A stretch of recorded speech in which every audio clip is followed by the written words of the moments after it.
Channel Maneka diaries में। दोस्तों, करवा चौथ एक ऐसा व्रत है जिसका इंतजार सभी महिलाओं को बहुत ही बेसब्री से रहता है। ये व्रत साल में एक बार आता है। यह व्रत कार्तिक मास की कृष्ण पक्ष की चतुर्थी को आता है।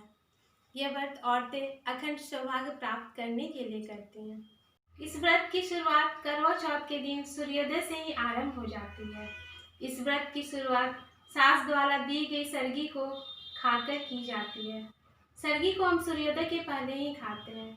अगर सास नहीं है या फिर आप अकेली रहती हैं तो आप सरगी खुद निकाल सकती हैं।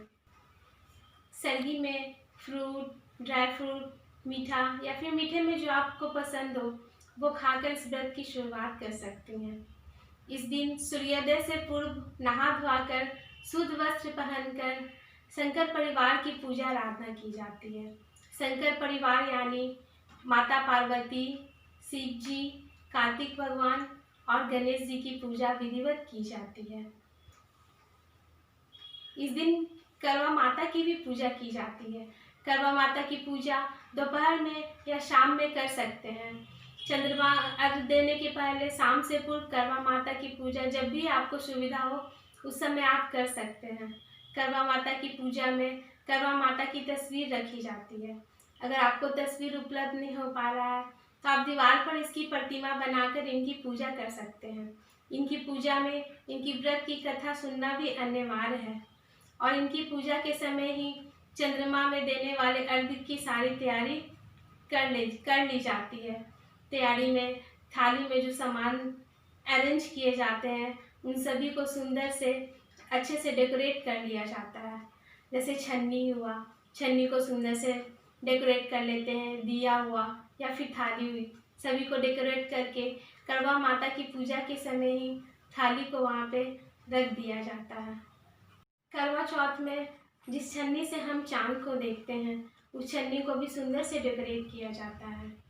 छन्नी से चांद को इसलिए देखा जाता है क्योंकि चतुर्थी के दिन डायरेक्ट हम चांद को नहीं देख सकते हैं, क्योंकि चंद्रमा को उस दिन गणेश भगवान ने श्राप दे रखा था।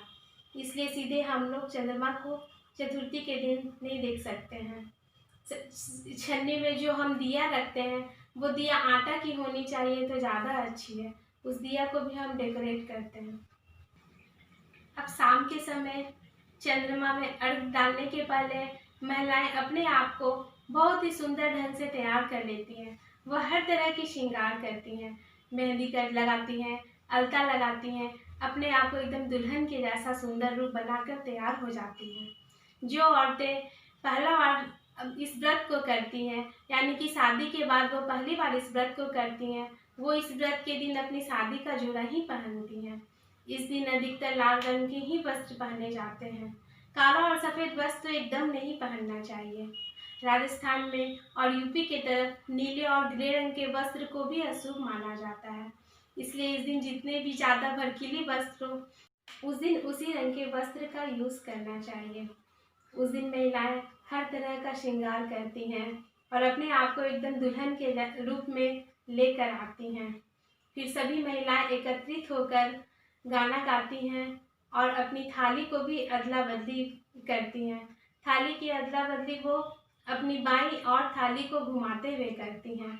घुमाते हुए वो 4 बार या 7 बार ऐसा करती हैं। इतना करने के बाद वापस उनकी पूजा की थाली वापस उनके अपने हाथों में ही आ जाती है। अगर जो महिलाएं अकेले रहती हैं वो अकेले भी इस थाली का फेरा कर सकती हैं।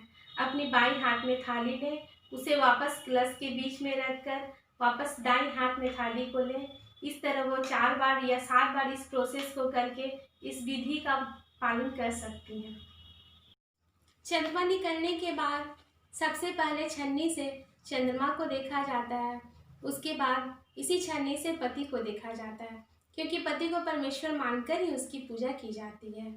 उसके बाद चंद्रमा को अर्घ दिया जाता है। फिर वापस पति को ही दूसरे पात्र में जल जो रखे रहते हैं उसे पति को पानी पिलाई जाती है और पति द्वारा ये जल खुद ग्रहण किया जाता है। इसी तरह हम लोग अपना व्रत तोड़ते हैं और पूजा की थाली में जो प्रसाद होता है उस प्रसाद को पति द्वारा खाकर ही अपना व्रत तोड़ते हैं। प्रसाद खाने के बाद हम अपनी इच्छा के अनुसार बिना लहसुन प्याज का जो भी खाना आपको पसंद हो वो खाना आप खा सकते हैं। यह खाना अगर सुविधा हो तो आप पति के साथ मिलकर ही खाएं। कहा जाता है कि ऐसे में पति पत्नी का प्यार और ज़्यादा बढ़ता है। ये व्रत इस तरह से संपन्न होता है। ये व्रत हर जगह, देश में विदेश में सभी जगह महिलाएं काफ़ी धूमधाम से करती हैं। तो इस तरह से ये व्रत किया जाता है। आप लोगों का जीवन काफ़ी मंगलमय हो, जीवन में हर तरह की खुशियाँ आप लोग के जीवन में भरी रहे, इसी तरह यह व्रत किया जाता है। यह व्रत देश विदेश में सभी महिलाएं काफ़ी हर्षोल्लास के साथ करती हैं। आप लोगों का जीवन मंगलमय हो और जीवन खुशियों से भरा रहे, इसी के साथ मैं इस वीडियो को समाप्त कर रही हूँ। मेरी इन्फॉर्मेशन अगर आप लोग को अच्छी लगी हो तो प्लीज़ मेरी इस वीडियो को लाइक करें और चैनल को सब्सक्राइब करना ना भूलें। धन्यवाद।